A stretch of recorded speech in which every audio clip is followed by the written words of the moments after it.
ঢাকায় সিনেমার আলোচিত নায়িকা মিষ্টি জান্নাতের বাবা গেছেন। 30 জুলাই ভোর 4টায় সামাজিক যোগাযোগ মাধ্যমে দেওয়া এক পোস্টে নিজের বাবার খবর নিশ্চিত করেন তিনি। পোস্টে মিষ্টি লেখেন, আমার বাবা আর নেই।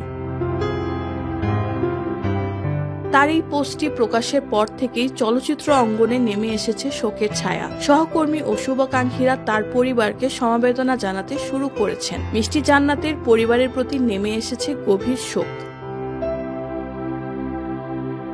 জনপ্রিয় অভিনেতা মিশা সওদাগর লিখেছেন, ইন্না লিল্লাহি ওয়া ইন্না ইলাইহি রাজিউন। একাধিক নেটিজেন মন্তব্য করেছেন, আপনার বাবার জন্য অনেক অনেক দোয়া রইল। মহান আল্লাহ আপনার বাবাকে যেন জান্নাতুল ফেরদৌস নসিব করে, আমিন।